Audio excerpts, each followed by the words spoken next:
Hey guys, thank you for watching the SlatRock channel. If you're new here, don't forget to subscribe and hit that bell icon to get notified every time we post a new video. And if you've already done so, just make sure that it's still active. Today we present you with 14 shocking revelations from WWE wrestlers' autobiographies. Number 14. Kofi Kingston had a fight with the boss. As one-third of the New Day, Kofi Kingston has entertained millions of fans with his incredible athletic ability and friendly demeanor. But when his ability to get over was called into question, Kingston wasn't going to let such an insult slide, even when it was delivered by Vince McMahon. According to Chris Jericho in his fourth autobiography, the chairman said how Kofi simply couldn't get over as a star, despite his epic feud with Randy Orton in late 2009. Trading verbal barbs with his own boss, Kingston and McMahon got into a scrap, though instead of firing the former Intercontinental Champion on the spot, Vince left with a newfound respect for one of his superstars. We just wish Y2J had the presence of mind to whip out a camera. Number 13. Scott Hall hates autographs.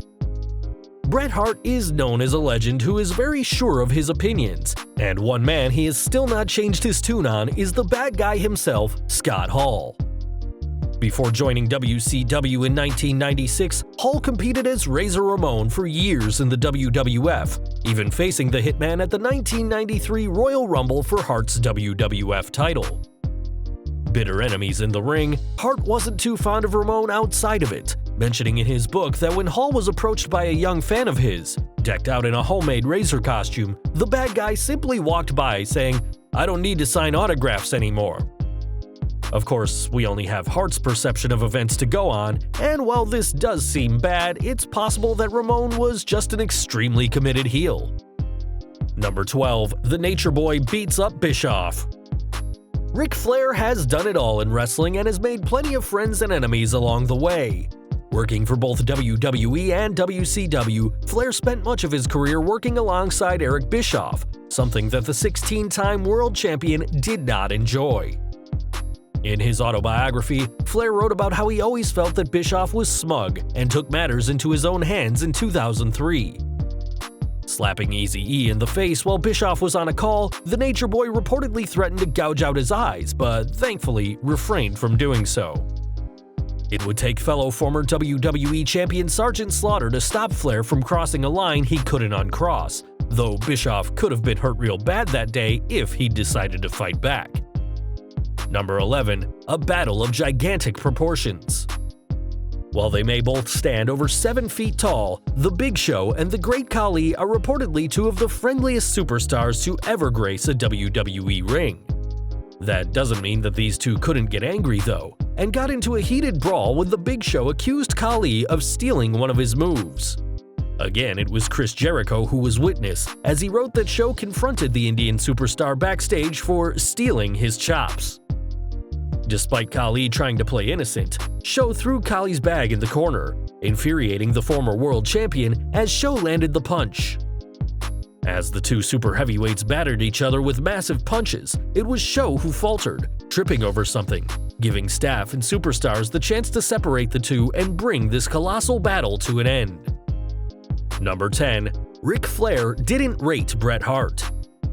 When Ric Flair published his autobiography in 2004, it gave many fans an insight into the mind of the Nature Boy. What fans found there was that Flair is very specific about what he likes in wrestling, with even the legendary Bret Hart not being his cup of tea. In the book, Flair criticized the Hitman's moniker of the best there ever was, as the 16-time world champion is considered by many as the greatest of all time. Not satisfied with just mocking the Canadian's nickname, Flair went on to say that Hart was unable to draw as a top star out of his homeland. The truth, however, is that Bret's mid-90s spell as WWE's top star was also one of WWE's most dominant periods in their entire history, though that probably wouldn't make any headlines. Number 9. Bret Hart didn't rate Ric Flair. Reading Ric Flair's thoughts on him certainly must have ticked off the Hitman, but Hart wasn't going to let this go. Releasing his own book, Hitman: My Real Life in the Cartoon World of Wrestling in 2008, the former WWE champion did not hold back, calling the Nature Boy overrated. Digging further into his former opponent, Hart also said that Flair was unfairly arrogant for someone with little actual skill. Funnily enough, the same sort of criticism that the Nature Boy had made of BRET just a few years prior. Hart even suggested that Flair did unconvincing blade jobs, which may be true from the perception of a legend in the industry, though for a standard fan, there are few visuals more shocking than the Nature Boy's bleach blonde hair being dyed with its own crimson mask. Hopefully, Flair and Hart have been able to put their differences aside since these books, as these books make both men seem bitter about the other's success. Number 8. Daniel Bryan nearly made it to WWE TV. In 2019, Daniel Bryan has established himself as one of WWE's biggest ever stars, collecting a legion of loyal fans during his incredible run in 2014 before turning on all of them to win the WWE Championship last year. But in 2001, before the Bearded Warrior had established himself in Ring of Honor, Bryan was apparently nearly brought onto WWE TV after signing a developmental contract with Vince McMahon. Writing in his 2005 autobiography, the former Yes Man said how he was nearly brought in thanks to his friendship with Shawn Michaels as part of the new Cruiserweight division. The division was aimed at pulling in some viewers disappointed by the ongoing collapse of WCW, though it seems Bryan made the right choice, leaving not long after, becoming a huge star on the indies before debuting on WWE TV as part of the original NXT in 2010. Number 7. Ric Flair hated Mick Foley. Just one of several appearances of the Nature Boy on this list, it's clear that Ric Flair has plenty of strong opinions when it comes to the industry. One opinion he held strongly was his disdain of hardcore legend Mick Foley, with the real-life hate between the two playing into their 2006 feud. Writing in his book, the Nature Boy ripped into Mrs. Foley's baby boy, labeling him a glorified stuntman who had only been a success in wrestling due to a fluke. Completely disregarding Foley's accomplishments in the business, including 3 reigns as WWF champion, Ric Flair's comments upset fans who had supported the Micker for years. While Foley did indeed make some unflattering comments about the 16-time world champion in his own book a few years prior, they were vanilla compared to the barrage of hate he received in return. Number 6. The Giant and his beers. Under normal circumstances, hearing about someone drinking 127 beers would be questionable, but Andre the Giant was anything but normal. Instead, the Frenchman was known not only for his in-ring feuds, but also for his incredible drinking ability, many of which ended with the Giant laid on his back completely wasted. The story, according to the Fabulous Moolah in her 2002 autobiography, is that Andre once drank 127 beers in a hotel bar before the alcohol finally got to the super heavyweight, with Andre passing out in the middle of the room. Even unconscious, Andre proved to be a problem for the now beerless bar, as his enormous size meant no one could move him. After many attempts to move and wake the big man, the staff gave up, threw a sheet over the sleeping Giant, and left him be, with the Giant waking on his own hours later, presumably with a massive hangover. Number 5. Justin Roberts and hazing. The autobiography of Justin Roberts created serious waves when it was released in 2017 and brought to light the serious problem that is hazing in the WWE. Writing about the much-beloved Mauro Ranallo, Roberts writes how the WWE has a bizarre fascination with hazing, with many sadistic rituals Roberts had to face when he joined the company being forced on Ranallo. This even pushed the Bellator announcer to quit the company following hazing from known bully JBL shortly before WrestleMania 33, though Ranallo has denied that he quit because of Bradshaw. Speaking on his own experiences in hazing, Roberts wrote about how he once had his passport stolen while the company were overseas in Europe, leaving the announcer stranded while the rest of the roster headed back to the States. While this would have been an immediate HR issue in any other company, the WWE is not like any other company, and it's unclear whether any disciplinary measures were taken. Number 4. Regal gets arrested for urinating. William Regal has always carried himself with class, dignity, and a sense of British civility regardless of whether he's a heel or a face. But during his time in WCW, the NXT general manager certainly didn't live up to the British standard when he found himself arrested for urinating. While public urination isn't the worst of crimes, Regal revealed in his autobiography that he was arrested for peeing on an air hostess while touring the company. Regal, who was battling drug addiction at the time, was apparently so drunk he couldn't even remember the incident at all, and only realized something was wrong when he woke up in a jail cell in Anchorage, Alaska. This, of course, came to a huge shock of fans of the former Intercontinental Champion who were not aware of the substance abuse problems Regal had.